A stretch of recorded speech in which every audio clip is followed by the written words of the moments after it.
A paz do Senhor, meu querido irmão, minha querida irmã, em Cristo Jesus. Vamos falar sobre a ressurreição dos cristãos. João 5, versos 25 e 26. Em verdade vos digo, que vem a hora e já chegou, em que os mortos ouvirão a voz do Filho de Deus, e os que a ouvirem, viverão. Porque assim como o Pai tem vida em si mesmo, também concedeu ao Filho ter vida em si mesmo. Uma das maiores coisas que já ocorreram neste mundo e que mudou a história da humanidade foi a ressurreição de Jesus Cristo. A partir dela surgiu o cristianismo. A igreja cresceu, a verdade triunfou e hoje vivemos a certeza da vida eterna porque Ele, Jesus, ressuscitou. Ele deixou uma promessa, um segredo e uma profunda verdade no texto que lemos há pouco.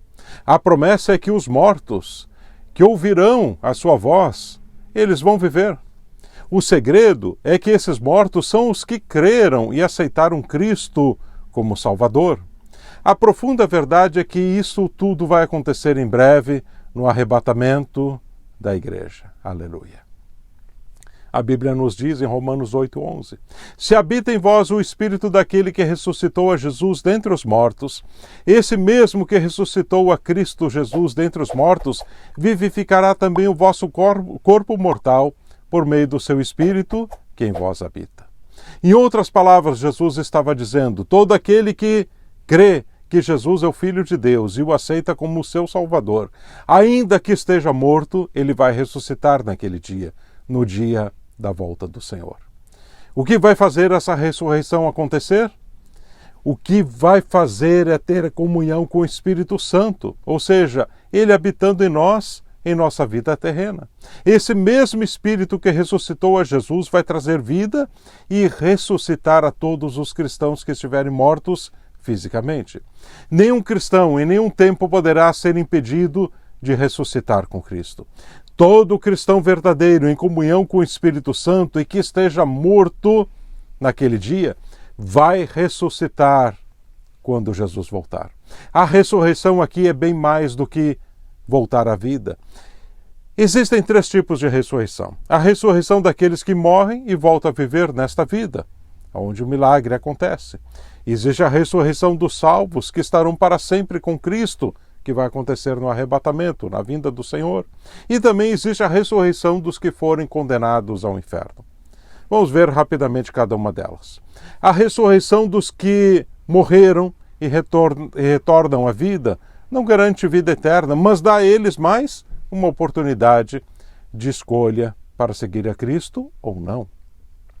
Eles irão seguir pelo mesmo caminho que qualquer pessoa nesta terra tem hoje oportunidade. Vão ter a mesma vida que antes, mas com certeza jamais vão esquecer o privilégio que Deus lhe deu de ter uma nova oportunidade de vida. Esses que ressuscitam nesta vida podem ou não serem cristãos. Isso é indiferente. Deus opera milagres. Deus pode trazer a vida a alguém que nunca aceitou a Cristo como Salvador. Esses sim vão ter agora uma razão muito forte para saberem fazer a escolha correta para a eternidade. Já o segundo grupo é o grupo dos salvos, os cristãos que mantêm uma comunhão com Deus através do Espírito Santo. Esses, após sua morte, irão ouvir a voz do Senhor para se levantarem dentre os mortos no dia da volta do Senhor. E eles vão subir primeiro. A Bíblia diz que o arrebatamento da igreja vai despertar os cristãos mortos primeiro e depois nós, que estivermos vivos, seremos transformados em um corpo glorificado para habitar para sempre com o Senhor. E glória a Deus por isso. Aleluia. Por último, temos o terceiro grupo, que são dos que irão ressuscitar para serem julgados por Deus e condenados ao inferno. Todo ser humano que já viveu irá passar por uma destas 2 últimas ressurreições. Ninguém poderá escapar disso. A Bíblia é muito clara quanto aos textos. E veja, em 1 Tessalonicenses 4, 16 e 17. Porquanto o Senhor mesmo, dada a sua palavra de ordem, ouvida a voz do arcanjo e ressoada a trombeta de Deus, descerá dos céus, e os mortos em Cristo ressuscitarão primeiro. Depois nós, os vivos, os que ficarmos, seremos arrebatados juntamente com eles, entre as nuvens, para o encontro do Senhor nos ares. E assim estaremos para sempre com o Senhor. Apocalipse 20:12. Vi também os mortos, os grandes, os pequenos, postos em pé diante do trono. Então se abriram os livros. Ainda outro livro, o livro da vida, foi aberto. E os mortos foram julgados segundo as suas obras, conforme o que se achava escrito nos livros. Logo, esse terceiro grupo irá reunir a maior multidão jamais vista ou imaginada diante de um trono. A Bíblia diz que o tempo e o espaço foram retirados, não se achou lugar para eles. Ou seja, humanamente falando, não tem um tempo conhecido onde o julgamento irá terminar, e nem tampouco o lugar onde isso irá acontecer. Pessoa após pessoa será chamada pelo seu nome, como uma tela, creio eu. Será passado toda a sua vida, incluindo seus pensamentos e ações, do qual serão julgados perante Deus. Nada será esquecido. Tudo será trazido à memória. A própria pessoa entenderá o porquê está sendo condenada e verá com certeza verá todas as oportunidades perdidas que ela voluntariamente escolheu em não decidir da forma correta pelo Senhor. Mas voltando ao tema desta mensagem, a Bíblia afirma que seremos transformados.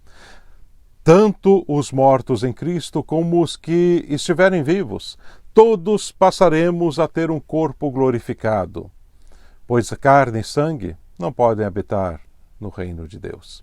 E como é que será esse processo? A Bíblia diz que será num abrir e fechar de olhos. Aleluia.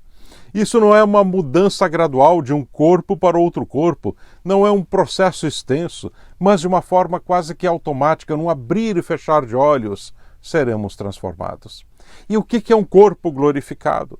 É um corpo que não está sujeito às limitações de tempo e espaço em que hoje vivemos, mas que está em conformidade com a eternidade. É um corpo transformado em glória.